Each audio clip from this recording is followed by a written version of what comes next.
it's an argument there. Let's have that discussion. But when it comes to corporations, don't think so. Don't think so. Go ahead, like Martin Luther King said, go ahead and cut the check. Hey, what's going on? Thank you for watching Power to the Power. We are committed to intellectual integrity and a moral honesty. I'm your host, Superior, and once again, thank you for watching. And today we have another conversation when it comes to reparations, because that's everybody's favorite topic to talk about. And with this story, is really interesting. The actor Benedict Cumberbatch, I hope I'm pronouncing that correctly. Mr. Cumberbatch, he is in a little hot water. I honestly don't know his perspective. I don't know if he spoke out on this recently, but it's a really interesting story. And let's go ahead and turn to Indisputable so they can kind of give you a backstory, and then we're going to kind of talk about this. Let's go. Benedict Cumberbatch's family has been pressured over slavery. The Barbados National Task Force on Reparations is narrowing in on the Oscar-nominated actor Benedict Cumberbatch's family's link to slavery. They're not going to drop it. Benedict Cumberbatch facing demands by the Caribbean nation of Barbados because his family lineage owned a sugar plantation. It housed 250 slaves that we know about. The Caribbean nation of Barbados is starting to hone in on wealthy descendants of slave owners as part of a campaign to get reparations for slavery. Barbados' National Task Force on Reparations, part of the CARICOM Reparations Commission, previously focused on seeking reparations from colonial powers and wealthy institutions that made hefty profits from slavery. That from The Guardian. Well, that has changed. It is now singling out specific families. You can't escape this. They're calling you out by name. David Denny, a leading campaigner for reparations and the General Secretary of the Caribbean Movement for Peace and Integration, told The Telegraph, any descendants of white plantation owners who have benefited from the slave trade should be asked to pay reparations, including the Cumberbatch family.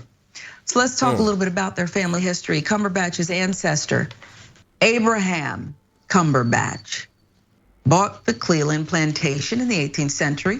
And according to The Telegraph, it housed some 250 slaves until slavery was abolished in 1834. There was probably some carryover. You know, everybody didn't get the message. Everybody didn't get the message. That's true. Per the Daily Mail, the Cumberbatch family made a fortune from the plantation. After slavery was abolished, the family received a payment, 6,000 pounds from the British government, a sum worth about $1 million in today's money. According to the Daily Mail, Cumberbatch's mother warned him, don't use the family name professionally because you're gonna get called out. Probably so. The actor has spoken publicly about his family's slave owning history. He told The Telegraph in 2018, we have our past. You don't have to look far to see the slave owning past.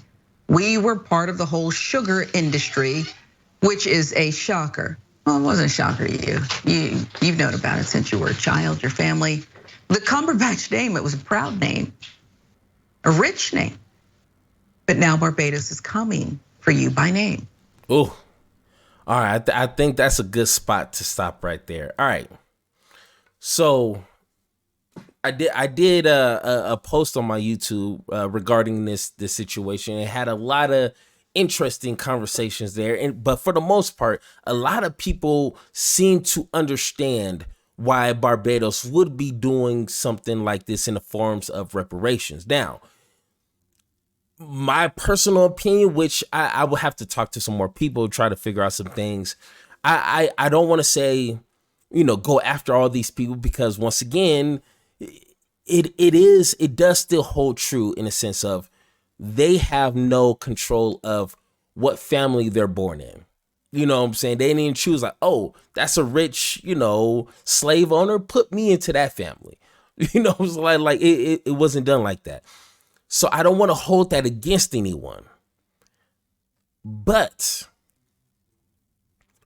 we can still, have that kind of conversation. Maybe, I will come to a more conclusive answer in the future. But I believe companies, big organizations, billion-dollar companies, the top 500 companies, they should be looked at. And something like this, if this happened in America, I honestly would be down for. And it wouldn't be hard to figure out because, one, if you took the time to figure out what companies benefited majorly from slavery, it would blow your mind. And like I said, it's not hard to find out and figure out. They took extremely detailed documentation of everything that dealt with a slave. I mean, down from how much a slave picked per hour, per day, per month, how much profit that slave has made for that plantation that year, how much a child cost, a woman costs, if a woman can bear children, how strong a man is. They broke this down to a science. And, people start of, back in the, 1800s, people are, writing with, wood and stuff like, just real caveman stuff. No, these people, as oddly as it sounds, they knew their stuff. This wasn't we're just, all working together to survive. No, they broke this down to a science. And it leads a hell of a paper trail. So we can figure this out. Now, I have a couple examples here. And like I said, if America, if reparations were to be paid, somebody's going to have to pay for this. Either it's coming out of taxpayers' money or organizations' money. It's coming out of somewhere. I would prefer it come out of these organizations' money because they sitting on money. They may not even notice. But like I said, here's some examples. Chase, JP Morgan Chase, reported that between 1831 and 1865, two of his predecessors, banks, Chase and Canal Bank in Louisiana, accepted approximately 13,000 slaves as loan collateral and seized approximately 1,250 slaves when plantation owners defaulted on their loans. Do you understand that? They repoed slaves. They repoed slaves, just like when you were a kid and if you lived in apartments and you heard the tow truck come in and everybody whose nosy was looking out the window to see whose new car was going to get repoed. That's how plantation owners were back then. They were like, hey, that shit, oh, here come the bank owners. Oh, look, they taking them slaves. Oh boy, I knew they couldn't pay. Oh, see Marjorie over there. She thought she was special, but she couldn't maintain all those slaves. Like that's how it was back then. They repoed slaves, human beings. Bank of America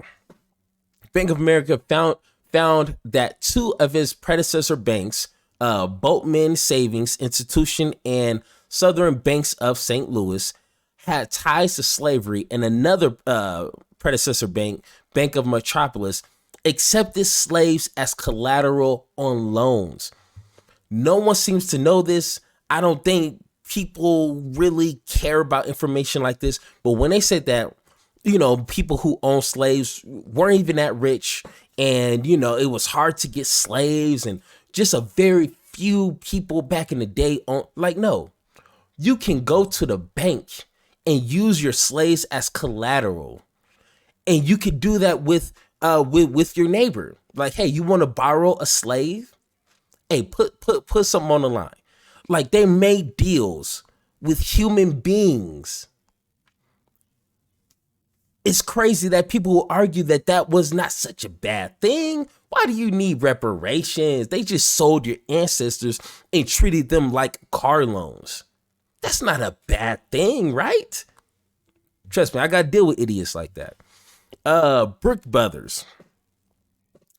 The suit retailers started their company in the 1800s by selling clothes for slaves to slave traders. Everybody was getting their money. It's just like car parts, like, hey, do you want some fancy tint for your cars? Do you want, rims for your car? Like, these were just extra add-ons that people seen. They had an opportunity. They're opportunists. They seen an opportunity to capitalize on slavery. Like, hey, you can't have your slaves out there just looking all rough and dusty. Put them in a suit. Put a slave in a suit. Get your slave some wear so they can be out there working longer. You know what I'm saying? Like, get them some socks and get them a nice shirt and some pants. Like, people benefited hand over fist with slavery. Go ahead and read about it. I ain't lying about it.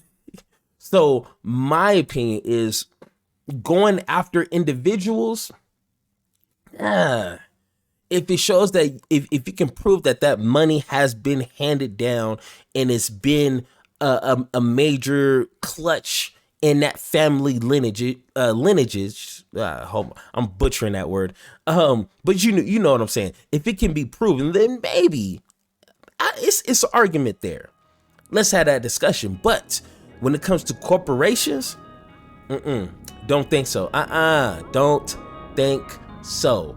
Go ahead, like Martin Luther King said, go ahead and cut the check. That's it. Thank you for listening, and don't forget to join the conversation by subscribing. Make sure to tune in next time, and like always, power to you, power to me, power to the people, power to the pod.